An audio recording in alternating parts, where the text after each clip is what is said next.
evening, a warm welcome. Thank you so much for joining me this evening. Tonight, we're going to go on a journey and explore which one should we use. Or today, hello, my friends. I even brought my old clippers out. And for a girl who was never allowed to use clippers with Trevor Sorbie and at Sassoon's, this was a big deal today. And maybe I'll even show you the haircut I did. It was pretty cool. But anyway, tonight's conversation is about these two tools. So thank you so much for joining me this evening. I hope that you're fabulous. In the chat, please do say hi to me and let me know where you're watching from. I see some familiar names there who are members of Hair Designer TV. Hi, Star. Good to see you. And Pauline, great to see you. Oksana is a dear, lovely friend from the past. Lisa, great to see you too. So just pop in the chat where you're from and let me know whether you're an independent salon stylist, a salon owner, teacher, editorial. Just let me know what you are. So Pauline's comes from Boston, so welcome. So let's dive into our subject matter. I'm going to be showing you tonight one haircut with two different tools. And I know that there's a lot of challenges around the misconceptions of the razor. And depending on how you were trained is going to depend on your attitude and how you show up with this tool. One of the things that I know in my youth, I definitely was, I hate to say it, a hair snob. It was only the scissors. We never texturized. We did none of the above. It was all about the beauty and the precision. So now when I think about all the fun things I do and how adventurous I am, it's just so much fun. I have a very special guest I'm going to be bringing in a little bit later on into the show. Danielle is going to be sharing her pearls of wisdom with you. She's a very talented, successful stylist based in New York. So you're going to see her in a little moment. So let's dive into our subject. Has this happened to you?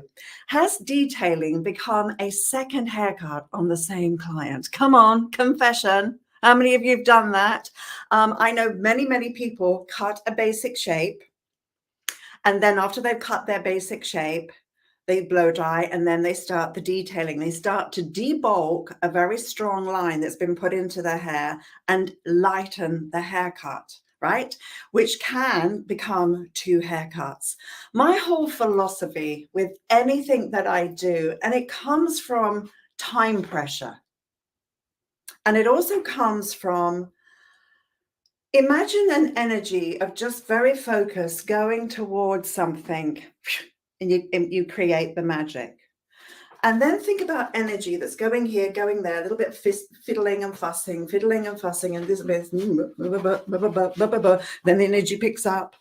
That's a very different energy to thinking, planning, why, very methodically going through patterns of behavior versus frenetic. So energy-wise, conservation-wise, I love to think something through, have a plan, and then work the plan. But be very prepared for things to go a little differently from expected. I like to design as I go, and I like to get to my end of my haircut and have to do nothing. No detailing, no fiddling, no fussing, one haircut. Now, what that allows for is more space to create, because the technique is solid. It's something I can lean into and trust. I know if I cut horizontally, I will build a strong shape. I know if I cut vertically, I'm going to create lightness. The hair is going to fall down. This is going to build. This is going to fall down. And I also know that when I do a round shape, it's going to stack up. And I'm going to have my layers, my graduation, and my one length shapes. So knowing the architecture of hair, whether I use scissors, clippers, or razors, the way that my angles work is very important. So when I understand that sectioning and mapping out a haircut is everything, then I'm good to go. So tonight, I'm not only going to show you how I map, because I think it's really interesting to watch somebody and how they think. And I've worked with some of the greatest hairdressers in the world. and from a little baby hairdresser, the greatest hairdressers in the world. And I was always curious, thinking, I wonder how he's thinking right now. I wonder what's going on in his head, because it's about to create something that no one's ever seen before, and it's going to be totally genius. But how did he come up with that idea? So because I wasn't very good and because I was really shy, I just was hungry to learn the success formula. I was hungry to learn the creative process. How could someone repeat and repeat the creativity? How could they stay calm and cool and collected? So I spent my entire career studying it. So I hope that you're going to find this really interesting tonight as we dive in. So let's look at the next point here. Do you find yourself terrified to use the razor? So how many of you guys are a little nervous with the razor? I know that Danielle, who's joining us tonight, she said earlier that it's not a tool that she's over familiar with. I don't know whether she's terrified of it. I don't think so, because she's a brave girl, but we'll soon find out whether she is. So do you find yourself terrified to use the razor? I have seen on video, on a stage, people ripped hair and hack into their hair and go, oh my gosh, I can't believe they're doing that. That hair is being destroyed.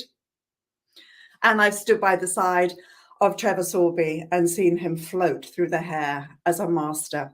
So when you use this tool, it should look as though you're painting, and that's what's important. Excuse me. Do you bring out the razor do you bring out the razor and your client shrinks in the chair and says, oh no, not the razor? So of course this has happened to me. And I ask the client, what has been your experience with the razor? And she'll usually tell me a horror story. And I'll say, well, can we do this, please? A section off in the back of the hair. Can I do a little test? I'm going to snip a piece of your hair with the scissors. Your hair will express itself. And I will snip a tiny piece with the razor, and your hair will express itself. And your hair will tell me if I'm right or if I'm wrong. Your hair will tell me whether it likes the razor. When I see that the razor really is successful in that type of hair, I will then say to the client, listen, I know that you have some concerns. I understand that. And without being arrogant, or I don't want to, be pompous here, this is an area where I am very, very skilled. I know that's a hard thing to even hear what oneself say, but you just want to kind of qualify that you had the skill. But in the interest of you being nervous, how about if we only do 5% with the razor? A little bit of facial framing, and the why is to create softness, a softness and a lightness. And if you like that, next time we can up the game. And usually by then the client's saying, do whatever you think. So I always respect that. And sometimes I don't know if the hair is really going to like the razor. So I love to do a strand test and see. And that to me is very, very important. Do you struggle to determine if the hairstyle is going to work? One of the things I love to do, and I teach it, is voguing around the face. I use my hands as a frame and I start to vogue around the face, and I show the client how she's going to look with different shapes and different angles. So she can see the shape, she can see the lift, she can see the openness, she can see it tucked. And I do that so that, number one, I can see shape on shape. I'm always looking for where's my oval, so I'm always looking for that. And the other thing is, as I lift and I show the client, she can see, because, words paint pictures and we tend to think in pictures, but there's nothing more powerful than showing. And if I have a photo reference, I go, yes, that's lovely. But unfortunately, that's not who you are. So I've got to work to you, not a lady that I've never met, and I don't even know what the side and the back of the hairstyle's like. So I love a photo reference, but I don't lean into them because it's very hard to actually carbon copy a photograph. Take the inspiration, absolutely. So that's why voguing and showing in real time is really very important to me. How many of you are feeling like this? Are you attracting the business you really want?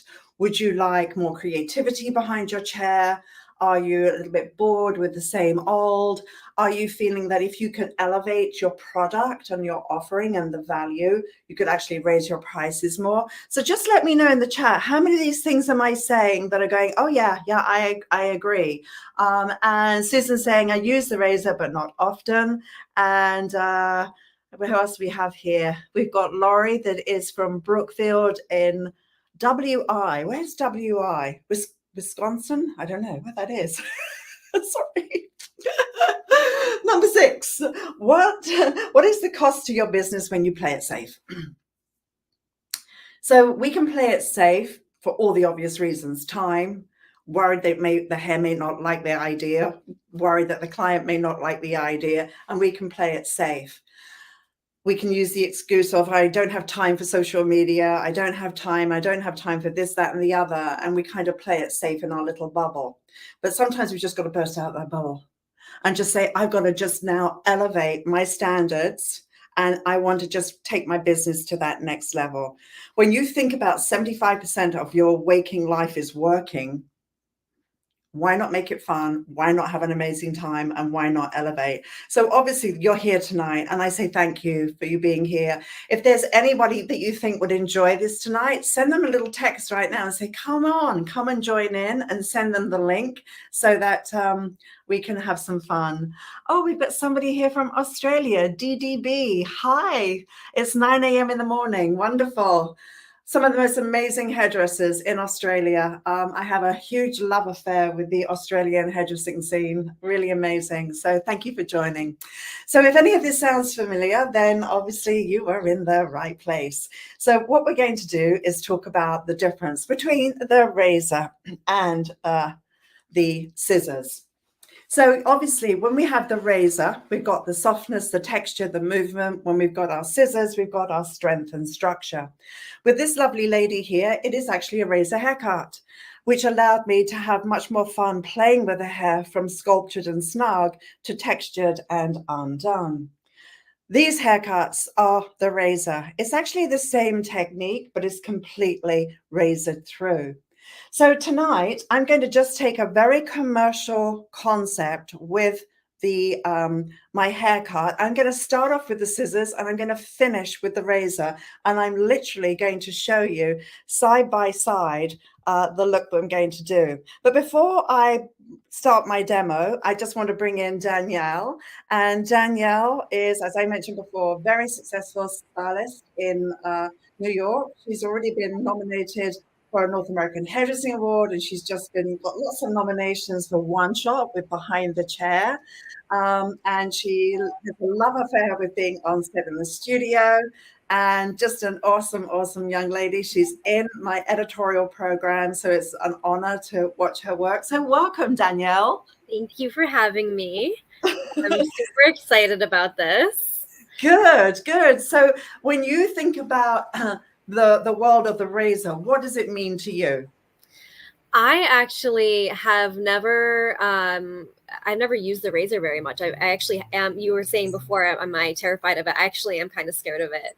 I remember taking one class and I felt all like awkward holding it. I was scared of cutting myself. I've heard horror stories from clients before, and it's been something that I'm like, you know what? And as what you were saying as well, playing it safe, I've usually stuck it safe and stayed with scissors. But at the same time, I am the person who has done the 2 haircuts before a lot of times with the scissors, and then going back through blow drying and then using my texturizing shears to finish. So I definitely haven't learned the efficiency and how to use a razor properly, but I would like to. Okay, well, good, good, good. So the very first thing, I'm going to have Danielle ask some questions through this. So we're going to miss her gorgeous face for a moment, but I want you to see the haircut. Oh, wrong thing. There it is. I want you to see the haircut, and I want you to understand my mapping idea. Obviously, I would have done my consultation. Obviously, I would give a lot of thought to where I'm going to go and my voguing around the face, etc., etc. The first thing I do with my haircuts, and I'm going to bring my scissors to do this. I bring the hair down in this way, and I determine, right, I'm going to keep this as long as I possibly can. So I'm just going to bring the hair level with the nose and do my first snip here. And that's my focal point. So I have a focal point here. So now that I have that focal point, I'm now going to look at my facial framing, which would obviously come from face shape design. And when I look at this and swing this over, I'm going to ask myself, right, Does it look nicer lifted at the cheekbone? Do I want that kind of lift? Do I want the lift at the jaw, or do I want to be below? So I'm going to start off below the jawline. So before I even cut the hair, I swing the hair around. I put in my clip, because no one's going to wear their hair like that. They're going to be wearing it so that it's clearing the eyebrow. So as I comb this, I clear my eyebrow area. I put my clip in. And I now take this tiny piece of hair that's here, and I now go, okay, now this is going to jump. I'm going to have movement within there. I'm allowing for some form of S bend around the face.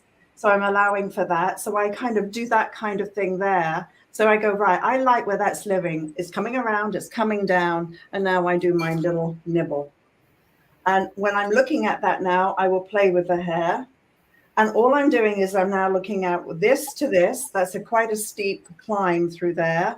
And I'm thinking, yeah, that will work very nicely. Now, in the back, when we have three body types, apple, pear, and banana, in my experience, bananas who are just really, really straight can wear very square lines. But when a lady is very curvaceous, and she's an apple, or she's curvaceous here and she's a pear, when you go and put a straight line across the back of them, all you do is emphasize volume, because you have a horizontal line level with the horizontal width of the client. So when I'm working with somebody, I will have them stand up. I have them hold the mirror, and so that they can see themselves into the mirror. I don't go and look and go, oh, darling, you're a big old pear. So I don't do that. I just have her hold the mirror, and I say, look, can you see what happens when we do this? Can you see what happens when we do this? Blah, blah, blah, blah, blah. So one of the shapes that I do love on a fuller figure is I love a really round shape in here. And they are a pain to cut. So what we're going to do is we're going to take the section from the center back, and I'm going to determine in the center back, I want this to be as long as possible. And again, I'm just going to cut my blunt line there. So now when I swing this over the shoulder, I just want to make sure that, where's my guideline? I want to make sure that this is going to work through here, because I'm coming through from here and here. And it's actually, okay, I'm going to have to move it over this way in order for this to work. Or what I have to do is raise this a little bit more. So I'm going to come through here, look at this. Maybe I'll raise it a bit more. Now I'm going to come through there. So this is all the mapping I do, because I'm designing to face shape and body type.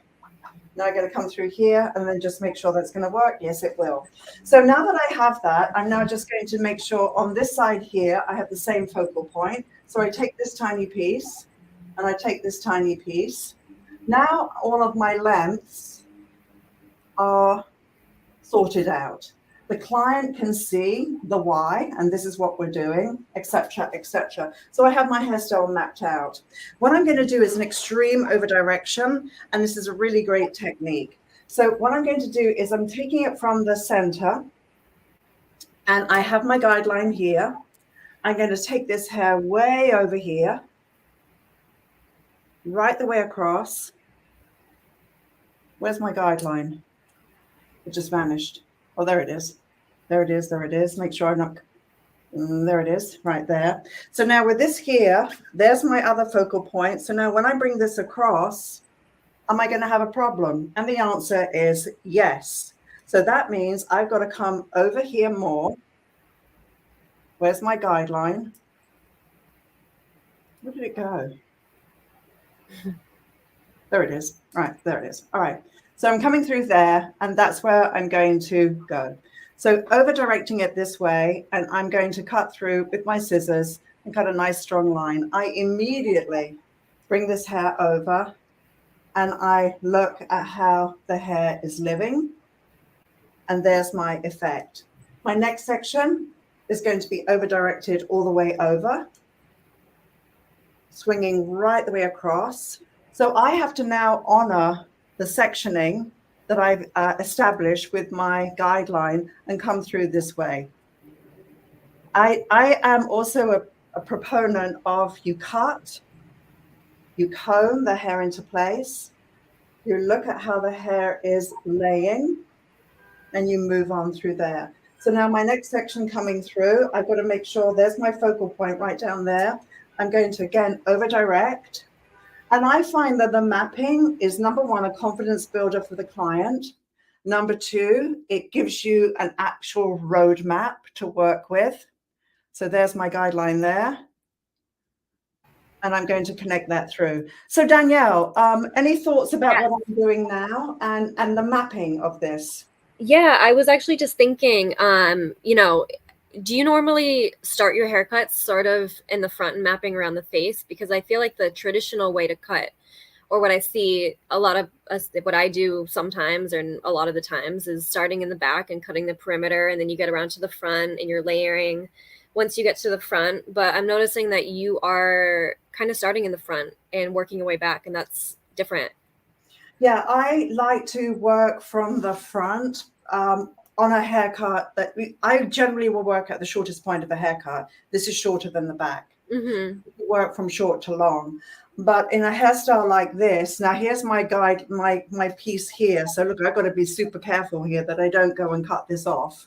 That would be a total disaster. That would just make everything I just did a huge joke. There's a guideline. Oh, bye. It's gone. I will work on the most important part of the haircut as well, like a focal point area. So there is my guideline. So now I'm shifting out so that I can come through to my focal point. So there I'm coming through like this, right? So I generally, yes, I will work on the shortest area first, shorter to longer. If I'm working on, well, I have a technique which is called perimeter sectioning, and that takes care of everything all in one go, which is really marvelous. And I'm not going to be doing that tonight because this haircut doesn't lend itself to it. But basically what you can see is this is the ultimate comb over. I'm swinging right the way over and around. So now I'm coming through this way. There's my focal point, and I'm just connecting that through into my layers, coming all the way through. So I have a little tiny bit of a concave happening here. And again, comb the hair down, play with the hair, look at how the hair is falling. Now, this outline shape is being achieved by layering. Obviously, you can do a facial frame, which is what you're going to see me do in a moment with the razor, and you can see how that plays out. So as you know, the shag has never really gone out of fashion. There's been like the Farrah Fawcett sort of look. There's been all the softness and the facial framing going on. So, you know, the trends just keep circling around and around. What I do like about this is it puts strength into the haircut. I am not going to detail this afterwards. Neither haircuts will be detailed. It's about have a great plan, work the plan, study, and make sure everything's moving beautifully. And if there's a challenge, do it in the real time. Don't wait until the end and then go, ooh, whoopsie daisy, that did not work. Nothing to cut there. And play with the hair. So, where's my brush? The vent brush is really quite nice, actually. The good old vent brush, because this will give you that lovely little swoosh and flip. So that also works really very well. Anything else you want to ask, Danielle? Yeah. I was wondering about like hair texture. Like, how do you decide if you're going to want to use scissors or razors depending on the texture of the hair? Because I've heard that it doesn't, razors aren't the best for every texture of hair. Yeah. So, for example, I have very fine hair. I'm one generation away from a chick, fuzzy hair. And my hair loves the razor. Absolutely loves the razor. Now, the hair that the razor does not enjoy is highly processed hair. The razor does not enjoy sometimes wiry, coarse, kinky hair, the frizzy hair. Highly textured hair, not recommended. But when you think about it, I told you this is the ultimate comb over, right? Look at how this is right from the center back, where this is my focal point down here. This is all going to go all the way over to that angle. So my whole back is being cut this way. I should just put her face on a pillow. Just cut around. Oh, my tassels need to trim. Try your razor on your tassels. see what happens. They make those. Actually, they would make really nice earrings, wouldn't they? I just saw some fuzz. Oh, you've got to be well groomed, right? Well, these are my nice Hikari scissors too. They just, there you go. That's much better. See, that's what scissors are meant to do, right? Okay, so just to finish, as she suffocates with her hair, everything's swinging forwards, everything is coming over, and we have that nice straight line all the way through there.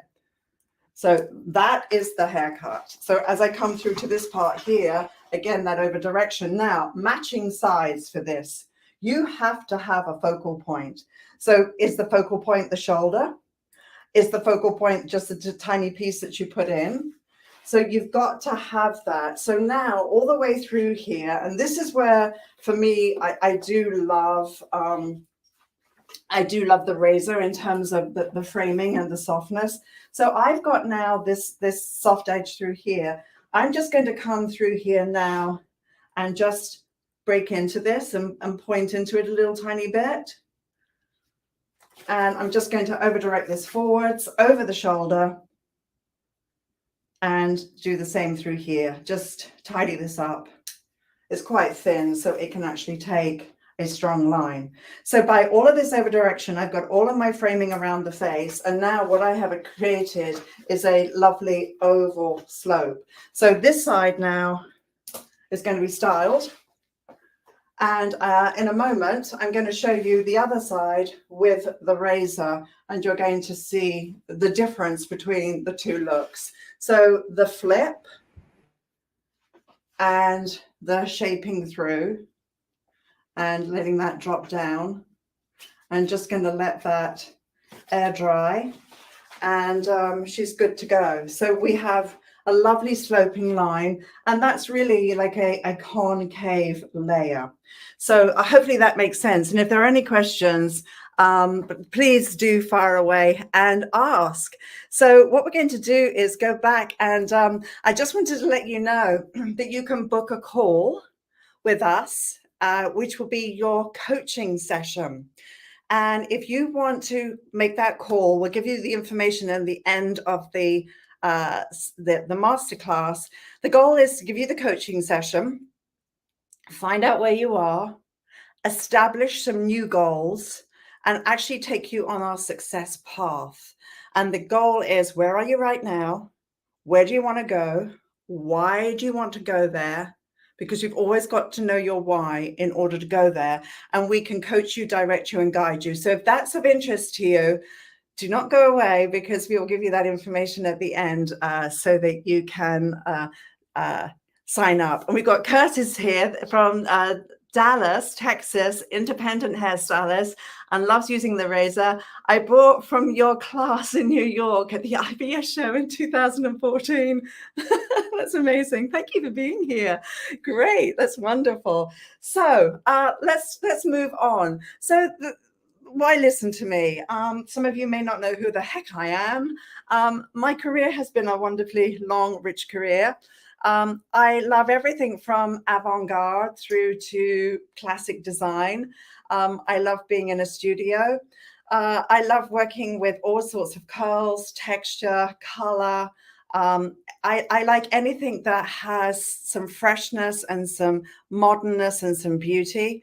And so whether it's working on a shoot or working in an environment where I'm working one-to-one with you, it's such a joy to share the information.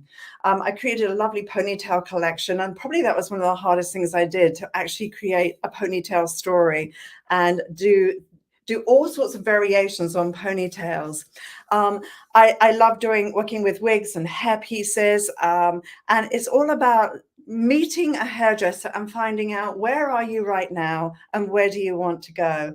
So over the years in my career, I've been exposed to so many amazing hairdressers. I have mentors that I've worked with, and I just love to learn and grow. And the best thing about learning and growing is sharing the information you have to actually help other people, to empower them. And so I now have been in business with Hair Designer TV for over 20 years online. And we have now actually almost 2,000 videos. It's crazy. And so we have everything from cut, color, editorial, you name it, we've got it. And I just love to play around with all different techniques. But one of the things I've noticed in training people, and these are two of my wonderful kids who I trained in their youth, the fabulous Stephen Moody and the wonderful Ruth Roach. I just love to help people and train them and see where they can go. So my strategy that I have right now, which makes it really quite unique, is that this method I'm using right now is a hybrid method of training. And what it is we get you to watch the videos, then you come and join us for a live virtual class. And then I get to see you on screen. I can coach you and guide you. And then after the class, you put your work into a photographic forum, and myself and my team, we can look at your work and give you feedback. So when you think about it, if you're watching a video on any of these social media platforms, it's not necessarily curated. It's sort of random learning. My style of learning is very intentional. And my style of learning is you have to have feedback. It's so important to get somebody with compassion and caring and a trained eye to say, that's really, really lovely, but have you thought about this? Or if you do this and this and this, you'll get there quicker. Or if you do this and this and this, it'll look even more beautiful. So that kind of feedback is really important. So my hybrid method is a blend of online from the comfort of your home, the virtual workshop where we exchange and work together, and then, of course, the photographic work that you do with your phone and you post it in the forum. Because one of the things I love to do right now is really help people build their brands. And that, to me, is a game changer, because I think that every single one of you has a real strong look where when you do that look, you feel confident. It's your number one thing. And that's fantastic. But eventually that could go out of fashion, and you never want to be left behind. It's so important to keep reinventing yourself as you go on your journey. So that's kind of our strategy. But the other thing that's made the training that we do so successful is this.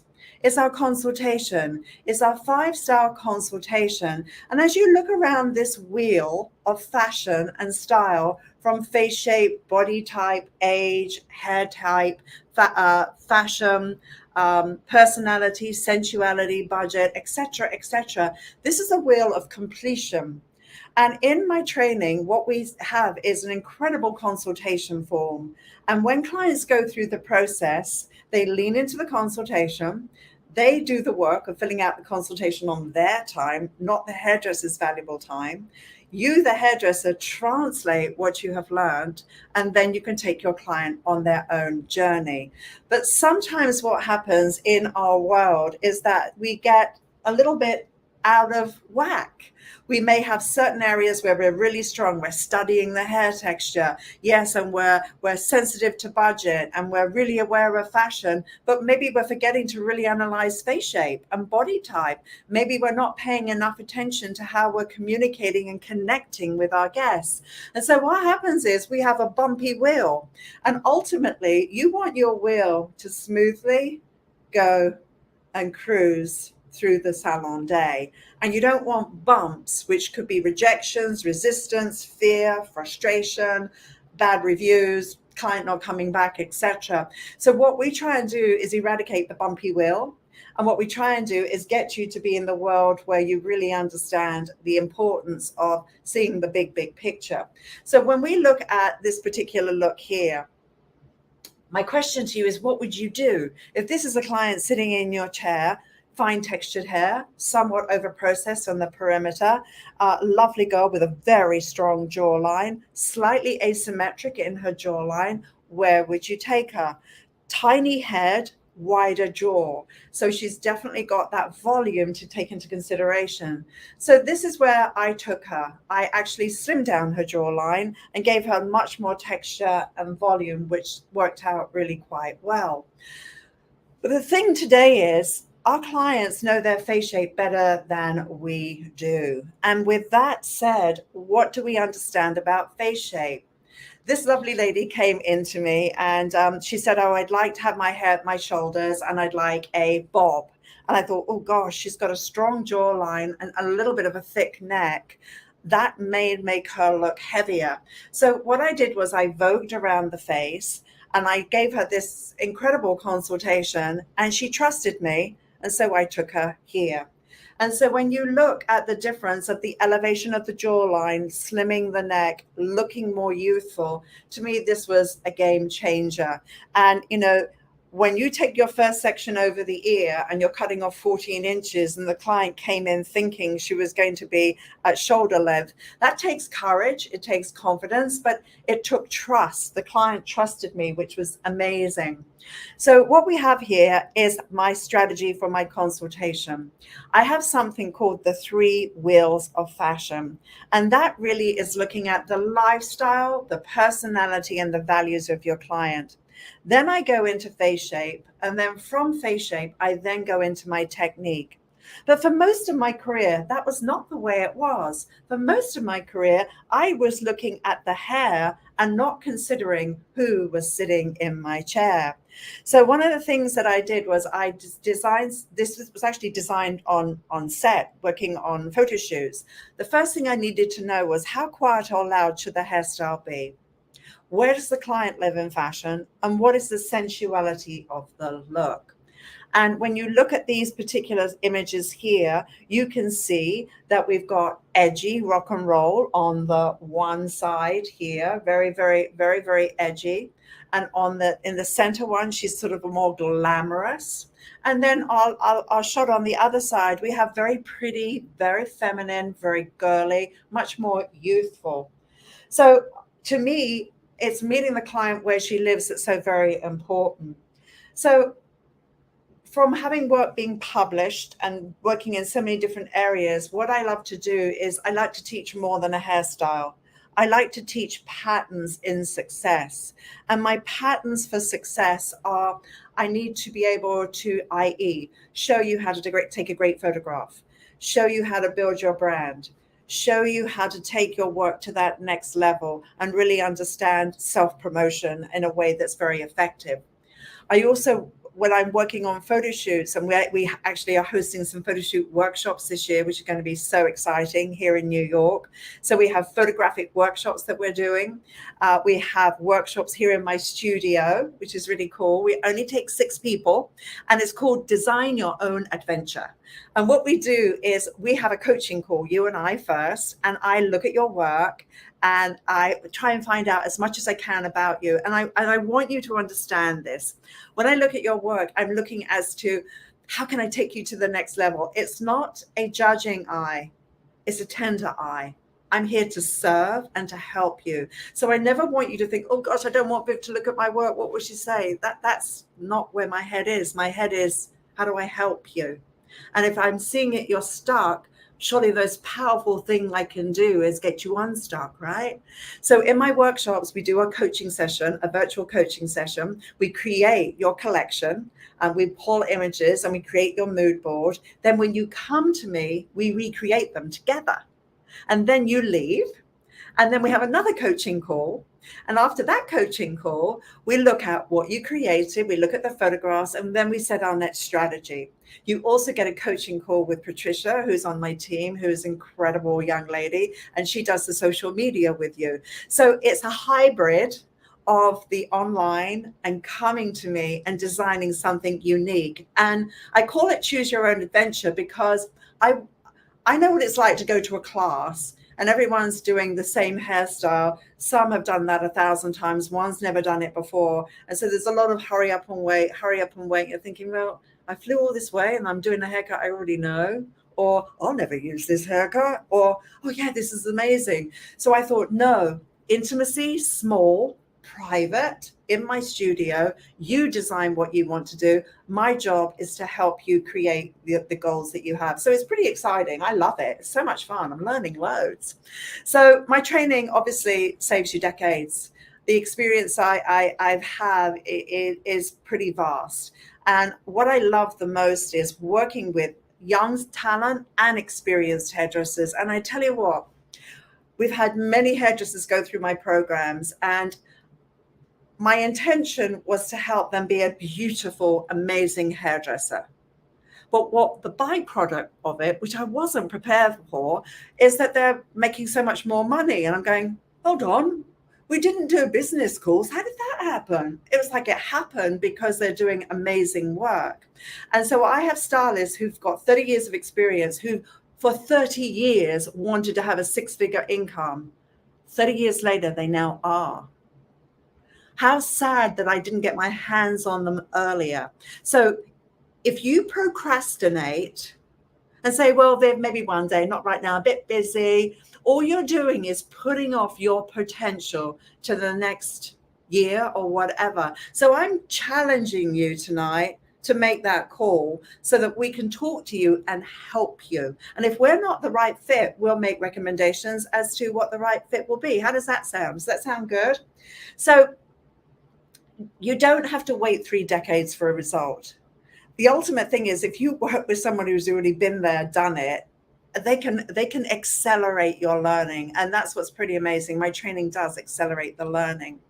Consequently, you make more money in less time. And that's been the byproduct. We've had stylists who've increased their earnings within 10 months from 10% to 40%, which is pretty amazing in 10 months. So that's exciting. So let's just take a moment, because we are doing photographic work in my world. How does a camera see hair? Well, one of the things is that when I'm designing, I always want to design to face shape. And so when I look at a hairstyle, I am looking at the depth. So a hairstyle has length, it has width, but it also has depth. And this depth here is what changes face shape. The camera does not see depth. It sees length and it sees the width, but it flattens an image, which is why sometimes our hair is not as exciting in photography as it is in real life. You go, oh, what just happened? And that's the camera doing that magic, right? So what I love to teach is to train your eye to design to face shape and to see the depth, and play around with very simple styling and understand how to design to face shape. So we're going to now go back into the second part of my demonstration. I hope you're finding this interesting, and we're going to now be able to tap into Daniel's lovely mind, because we're going into the razor. I'm really curious to see how quickly you get through the razor side, because you got through the scissor side really efficiently. Yes, I did indeed. So let's turn so you can see. So I've got my guideline here. I'm over directing the hair forwards. And where's my, got to take my tiny piece from here. There it is. Where's my guideline? There it is. Right. So I'm going to now take this hair and I'm going to over direct. I have to point my fingers to the focal point that's here. Let's just turn to see. And I'm going to over direct the hair. And I have 7 methods I use with my razor. This is the razor I use, and I've used every razor that there is out there. I was trained as a barber, and I'm very familiar with the big blades. This is a very sharp edge. There is no guard on it. And I'm going to take a stroke motion with my thumb bending, with my elbow quiet, not going to hit, no ducks. No, ducks don't do that. Chickens do that, don't they? No chickens in the house. So I'm going to float through, and it should look very, very light and very, very soft. So I'm going to over direct here, and I'm going up and down, up and down, up and down, soft, soft, soft, soft. I'm over directing here, swinging around, up and down, soft, soft, soft. And I'm going to now just measure. Viv, I have a couple things in the comments. We have Kim. She said, I started a career in hair at 51, and hair designer TV was the best decision I made for my career. Retired now, but still love to learn. Oh, how beautiful. Thank you so much. Thank And you. then we have another question from DDB. Do you cut with scissors first, then razor? Never. We're answering that now. No, I never do. Because you see, what's going to happen now? So let's talk about what's happening here. And thank you for those great questions. I can come through, and I'll show you in a second. I can come through and I can cut blunt. That's a blunt line there. Can you see that? Let me do it again. Amazing. So I'm coming through here. Let me just take a bigger piece of hair. Oh, I dropped it. I want you to see the line.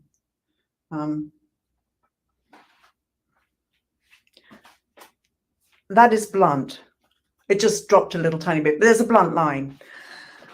So I can do a blunt line. I can do a very, very wispy line. I can chisel, which is a tighter line. So I do precision haircuts. I do graduated bobs. I do things that are very, very soft. But the goal is, this is an etching method. So you can see I am gliding and I want to just play with the hair and see how it moves. Now here, I'm going to just show you this. This is really important. When I take this hair back and I look at how this hair is falling, this hair has got to live and sit into here. So if I've got a lot of bulk there, the smart thing to do is to debulk it. So what I'm actually going to do is I'm going to over direct this hair forwards here, and I am flat. So imagine it's like you're shaving the face. This is a butter knife technique. So you see that? So when I take this away, look how much hair I just took off. So now when I flip this back, I wish I was invisible. It'd make it so much easier. Should use a green screen and put you in a green suit. Actually, I was using a green blow dryer and somehow I put on the green screen and I look in the blow dryer on the screen and I can see this virtual world that Zoom has. And it was a couch and a chair and so on. I'm going, oh my God, my blow dryer's got a couch inside and a chair. And as I'm moving it, the couch is moving. So then I'm looking at my blow dryer and I'm looking at the wall thinking, but there's no couch behind me. Like, what happened? It was the green screen on my blow dryer. You had to be there to see it. It was hilarious. It was funny. So can you look, this is huge what just happened. Can you see the difference in that nice softness that's starting to appear? Beautiful. Really much, much lighter. So now what's going to happen is this is what's interesting. I've taught a load of razor workshops during the years, and I've seen people hit, rip, tear, hack, saw. I've seen all of the above. I've even said to some gentlemen, are you a lumberjack? Because you were really like hacking through this hair. And it's an art, it's a feeling, it's a very, very soft, light touch. So when I'm coming through here, you'll notice my elbow's not moving. You'll notice my conversation is with the thumb and I'm gliding through. And as I'm coming through, I'm cutting a shape and I'm cutting an outline. I'm cutting a shape and I'm creating an inside layer. So as I'm working through here, I'm creating lots and lots of softness. So this is a feeling, it's definitely a feel. So that when I come through here now and then flip this back, I'm always looking at what's the hair saying? Is the hair happy? And I'm just looking at how the hair is playing and I'm just looking at that lovely, lovely movement and that softness that's coming through here. So you want to have these conversations. There's a couple of things. Number one, never be on top of your work.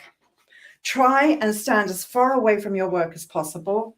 Your mirror is a tool. So make sure that when you're working on any hairstyle, you use your mirror. Just going to tilt her forward a bit because your mirror is how your client sees her hairstyle. And how many of us are guilty of, we do a hairstyle, we stand the client up, and then we see it almost for like the very first time and we go, ooh, come back, right? Because we missed it because we were on top of. So what you notice here is my hand here is my holding hand. It's my shaping hand. So when I vogue around the face, if I am doing this and I'm voguing around the face and saying, right, I want that to lift the cheekbone. When I come and do my haircut, my holding hand, my design hand is going to make the shape that I vogued. My section's going to match that. So when I cut, I am actually cutting in the shape that I vogued around the face. So that's a very, very important part of any design that you do. So as I'm coming through here, I know I want to keep all of this softness. I've got my focal point, which is my guideline right down there. I'm doing exactly the same methodology as I did with my previous side with the scissors, but I'm actually just over directing it right from the back forwards. And I'm getting all of my layers into the hairstyle.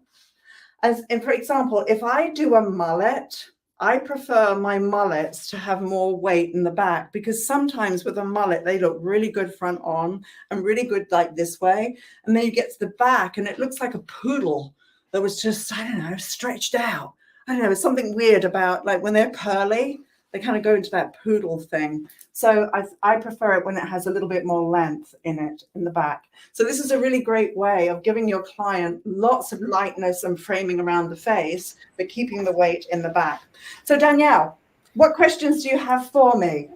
Well, there's a couple of questions in the comments. I wanted to clarify, somebody was wondering, because you started with scissors and then moved to the razors. So she is demonstrating one side with scissors and the other side now she's working with the razor, so we can compare. And then we had another question, and you touched on this a little bit earlier. This person said they're scared of using razor on fine hair. Should you razor fine hair? You can. Yes. Yeah, I'm curious myself. How would you know, like, if it's, I know we can kind of determine more textured hair. Maybe you don't want to use it, but like, when do you take the risk and try it on that type of hair? Well, I'll give you a good example. I was working with somebody who had exceptionally fine hair, and when you cut their hair, it almost as though it showed every scissor mark. And I literally, as I said before, I did a strand test and I cut a little tiny bit with a razor, and it was like, whoa. And what was really fascinating, so obviously I'm only showing you a couple of techniques tonight. And when I'm working with people, I take them on the journey of all the different razoring techniques. So for example, if you're in my designer program, we spend 3 weeks just working on technique before we do a hairstyle. And so for example, we'll work on the tiny, tiny chisel. We will do blunting. We will do the butter knife. We will do our up and down, which is our etching. We will do our L technique. We will do razor over comb. So if I'm chiseling like this, I'm doing a little tiny chewed edge. And if I do a few longer pieces in there, the hair starts to pop and lift. And have you found sometimes even with fine hair, it starts to be a bit heavy and So yeah. I think that's very, very, very important to do that. I will do my strand test. So look, I am coming up, for those of you who just joined me, tonight I have done one side with the scissors and this side I'm doing with the razor. And I'm just showing you the different approach. And you will see in a moment the contrast between the techniques, which you're seeing right now, but you'll see there will be a difference. So say, for example, I do the scissors and I finish my style and she's just looking a bit heavy. I've then got to go in with either slithering into the hair, or I've got to go in and use my thinning scissors. So that means I'm doing 2 haircuts, and I don't want to do 2 haircuts because I'm not charging for 2 haircuts. So that's where it gets a bit tricky, really. So what we're doing here is we're doing, you see, I've got all my shape now, all the way through here. So what I do love, and I'll show this to you. Actually, let me do my flipping around, because you're going to see it better this way, right? I should have thought about that earlier, shouldn't I? And let's turn that around so it's not confusing me. Right, so when I'm working through here and I'm on this side here, and I want to do my L technique, Let me see if I can. Oh, go ahead. Can you see that? I'm going to come through here and I'm going to do interior, exterior, interior, exterior, interior, exterior, interior, exterior. And so what I'm doing is I'm creating a lovely kind of aged effect. And it's a wonderful soft way of creating valleys and peaks and valleys and peaks. So I will do it this length, this length. I will do it on so many different lengths as I go through. So this side has been cut with the scissors and this side has been cut with the razor, right? So back to you, Danielle. Yeah, somebody was asking, we have Pauline asking, does this create a V shape in the back? Yeah, it's a very steep round. Yes. Yes, it is. I think it's amazing that you cut the perimeter shape and the layers and the framing and everything kind of all at the same time. Yeah, it's good. Yeah, no, that's great. I'm curious how somebody brings in a picture. How do you reverse engineer a photo? When I reverse engineer a picture, I'm looking at the shortness, the short and the long, and I'm looking at, is it medium, heavy, or light in its weight? And then from there, I'm looking at where the focal points will be. So if, for example, it's very, very light, I'm going to go, okay, that's probably razored. If it's heavy and chunky, then I'm going to go, okay, that was much more of a heavy shape. So I will look at, first of all, length, and then I look at, is it medium, heavy, or light? And so that's how it would work. So looking here, I'm just coming through and I'm pointing through and I'm taking away more length through there just to make that lighter and softer. And you can see this is much, much heavier in here than this side. I'm sure you can see that, right? Can you see that? I can. Yeah, definitely. Yeah. Okay. Yeah.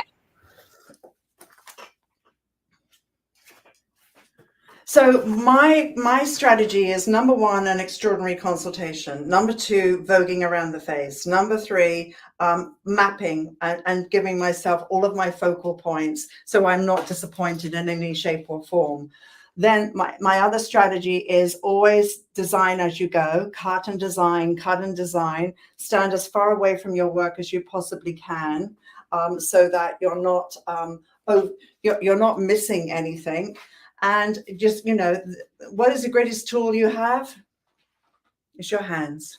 So how you play with the hair is so very important. So what the razor will give you is a shape with internal texture all in one go, where the scissors, obviously with the scissors, now, for example, these are sliding scissors, and you can change the blade of these. So you can slide and slide and slide and slide and slide. And of course you can point, but that is so much work.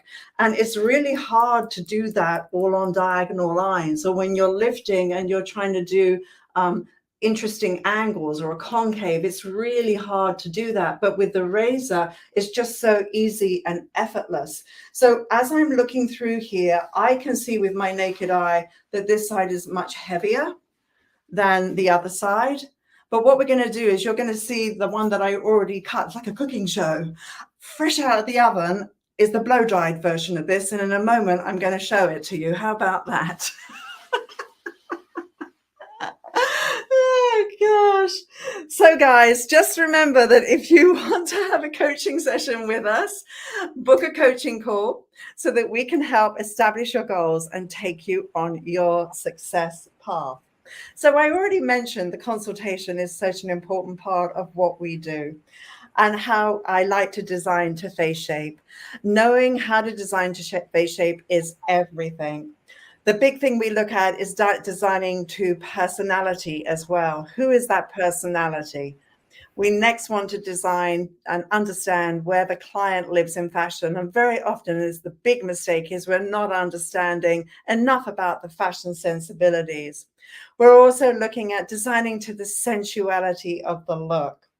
And when we don't vogue around the face, we can't see the potential of where we can take that guest, from hair extensions to working with the hair dressed. And that's a very big, important part of what we do. So when we're looking at this and we're looking at the design aspect, what we're looking at is, i.e. this. How do you verbalize and get a lady like this to change? And let me tell you, this consultation with this lady, I first of all had a language barrier because I don't speak Spanish. But the other challenge was she was very resistant with a big R. And she was paranoid about her length. And I felt her look was very hard. And I didn't think she was a hard woman. So I convinced her to change her hairstyle. And when we look at the difference of the journey, it was my consultation that won the confidence and took her somewhere else.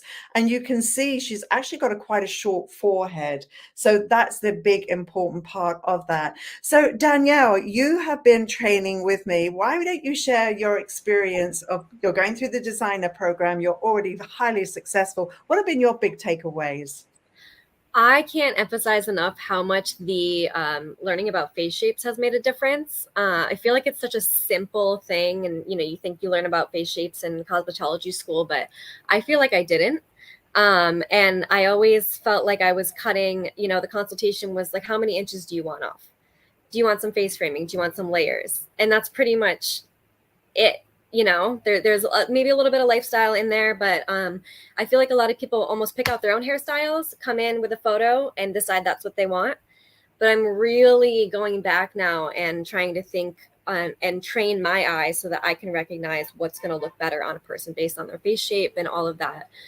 So I definitely think it's something you have to train your eye to do, but it's making a huge difference. Even when I'm on set, and talking a lot about standing back from your work. These are all things that I needed. They seem so simple, but I really need to be kind of like drilled into my mind.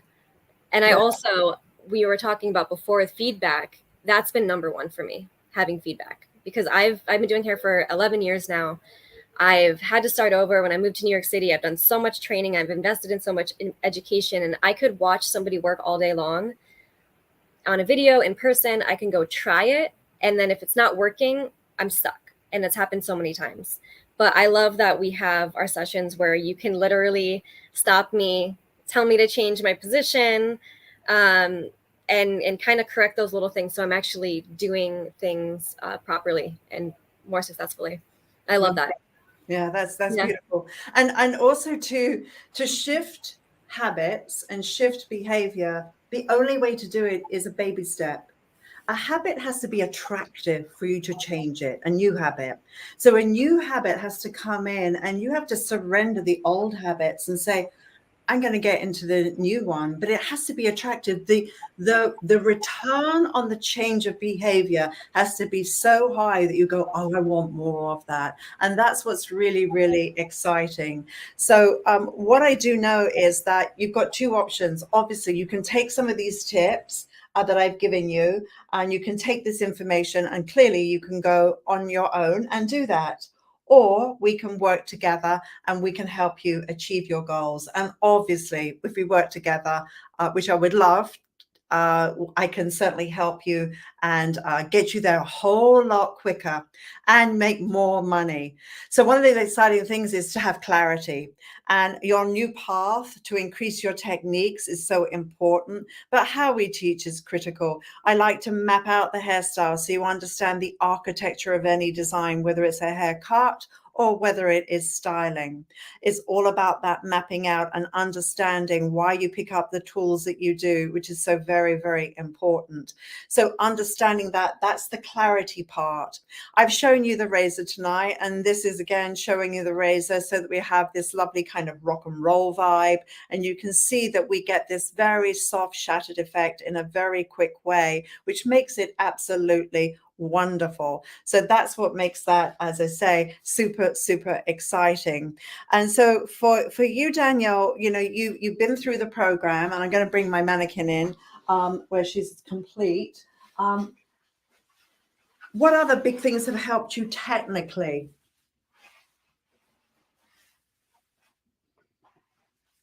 Oops, you're muted. Did I mute you? Oh, mute. I got to be careful with the sirens that happen in the background. Yeah, definitely. Hand position, arm position. I really think, and this could be count as something technical, stepping away and looking at the big picture, Yes. has been huge. And using a light touch. I feel like Yes. I emphasize that a lot, and I think that's really important to not be too aggressive and really just kind of like, whether you've done a lot of teasing techniques. And I'm actually, I had this thought when you were showing, you said that there's all those different ways that you can use a razor. Reminded me of all of the teasing techniques that we do in the editorial program. And I Yeah. used to think like, oh yeah, you just tease hair, there's only one way to do it, and there's so many different ways and they're so different. So I feel like it's a similar thing. It's so Yeah. important. Absolutely. So here we have our finished look, and you can see this is our scissors. And I love the chunkiness that we have here. It's definitely more solid. This is the razor side. And on the razor side, when I just do my little show me the money finger movement, you can see that there's much more airiness and much more lightness within the style. Danielle, is that showing off well on camera? Definitely. I see that the scissor side looks a little bit more defined. And I think a little more glamour, we would say, and then the other side's a little more rock and roll. Yes, yeah. So you can see we've got all that lovely pieciness. And then when we look in the back, let's just flip her around this way so you can see we've got this lovely back. So we've got the roundness. This is our round back. Here are our lovely layers from all of that over direction. And, again, like how you play with the hair and move it around is, again, so very, very important. So that shows you the contrast between the tools. And, the funny thing is, I was mentioning today that we did a clipper cut just to show you a total contrast. Come on, darling, in you come. So this was a clipper cut I did today, 100% clippers. And this was really, really interesting to do, to go in with the clippers, and you can see this is the only time you do a wobble test on the head. You never want to do a wobble test anywhere else on a woman. Not unless they're wearing a sports bra and Spanx, right?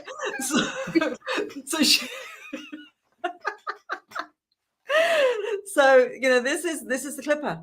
And I've never done a whole clipper haircut before. So this was my first time of doing it. And it was such a cool experience to go through and do a glass bob with the clippers. So again, it's just a fun thing to kind of play and have some creative fun. So as I mentioned before, what I want to encourage is that you book your call for a coaching session. And don't be shy. Just show up and say, you know what? What's on the menu? How am I going to raise my standards? And this is what's so true, is that, we overestimate what we can do in a year, and we underestimate what we can do in a lifetime. And, and when we set realistic goals and we have a strategy, it's amazing what we can do. As Danielle said, she's been watching the videos. She's been part of my live events, and she gets feedback on her work, which has really helped her move more progressively through, which is very, very important. So this is an example of our coaching sessions, and you are doing hair and you're moving and grooving, and it's really, really very cool. So as you're moving through your work, I can see you in real time. I'm showing you. So we're doing it together, and it's a whole lot of fun. We just finished a 2-day boot camp and a wig boot camp, and it was just a lot of fun to just create and just sort of have a good time together. Feedback on your work is vital.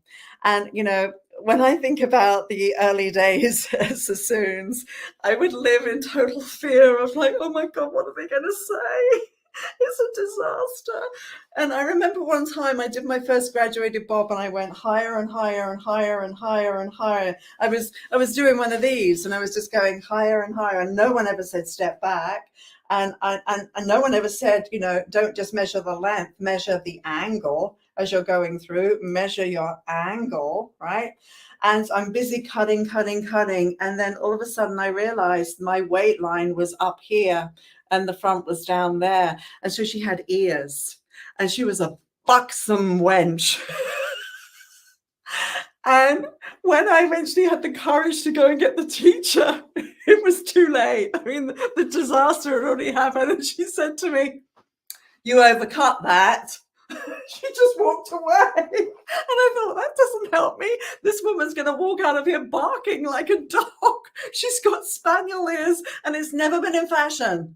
I don't get, there's been some strange hairstyles, but that's never been in fashion. So feedback with compassion, I think, is really very important. We have a massive video library, which I think you will all enjoy. And obviously, I've worked with clients who've paid me a lot of money for my knowledge, because what they understand is that I can get them there very quickly. And really, when you think about when I impart information to help somebody and it's transformative, the money that they can make from that is extraordinary. So I want you to consider how we've made it affordable for you. And we want you to understand the value of this. And of course, like in all things, my vast experience is of no value unless you show up, right? So whether you want to get more published beyond social media, whether you want to accelerate your learning in whatever your discipline is, we are here to help you. I will show you how to climb the ladder for success. That's an important part of what we do. And as I mentioned before, this is Miss Bubbles, by the way. We are building an Instagram course, and Miss Bubbles has her own platform right now. And when I say her name, I get so excited because she's just happy. And so this is our book a call, and you can have your personalized session. So that's what I would love to share with you. Here is the link, and the link is also in the chat if you'd like to do that. And the mannequins we use, these are mannequins we actually sell on our website, Susan. So you can actually go to our website, vivianmckinder.com, and you can pick up the mannequins there. So Danielle, what would be your biggest takeaway tonight in terms of what you've learned and what you'd like to say to inspire other stylists about your journey? Well, I'm a little blown away at like realizing now how much quicker I can get through a haircut and not take that extra step to do a whole dry finishing. And it's probably a lot smarter to work a little bit quicker to make a little bit more money, because I think I've definitely wasted a lot of time detailing haircuts, and it's really clicking now. And I also want to say just about the program in general and working with you, something what really feels right about this is the fact that you're a very well-rounded hairstylist, and there are so many different aspects that I enjoy doing with hairstyling, and I don't like to pigeonhole myself. I don't like to necessarily call myself a specialist. Not that it's there's definitely benefits in specializing in certain things, but just being able to, we go over the social media, we go over styling skills, the consultation, face shape, all of that kind of stuff, the technical skills, just everything, and then doing the editorial stuff. I still take some of that stuff with me into the salon, and it's very just I'm blanking on the word for it right now, but it all like ties in. So that's why I love it so much, is that like I know we're not just learning about one thing and one style of things. Yeah, and that to me is so very important. And I suppose over the years, what's happened to me is I've been so focused on trying to either do an on trend or a future trend hairstyle or impress my peers, that I did an extraordinary haircut and the person hated it.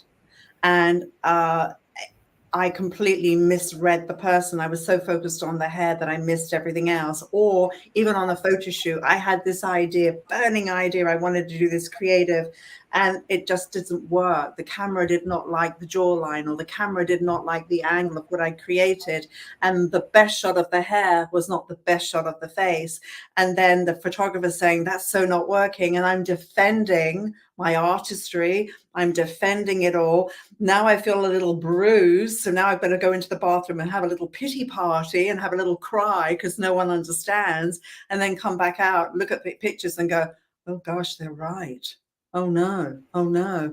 So, I've learned the hard way. And sometimes in life, some of the most painful lessons are the most profound lessons we could ever have. And I've told this story before, but my icon and hair hero still is Trevor Sorby. I think he's one of the greatest hairdressers in the world. And when he looked at one of the collections I had designed, when he sent me to the United States on my very first trip, and I was buried away in this little room by myself, I created the collection that we were taking on tour. And he walks into the room and there's silence. And there's like 13 heads there. And he just looks at me and says, Vivian, there's a fine line between creativity and bad taste. I said, which one am I? Like you have to ask, right? He said, bad taste. I actually feel the pain right now of remembering I put so much into it. I was so creative, so want to do something new and innovation. And it was like, oh my God. And I looked at him and I said, well, what do I do? He said, you tried too hard. You didn't know when to stop. You put everything into the hairstyle. There should just be one idea. You need to edit this down.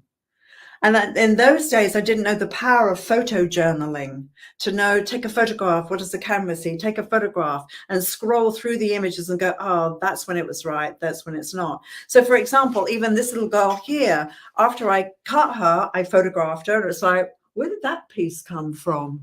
It grew. And then I would nibble it and take another photograph and another photograph and another photograph and be like, what's happening? In the photography, I'm training my eye. No different a photo to looking in the mirror in that regard. You're training your eye.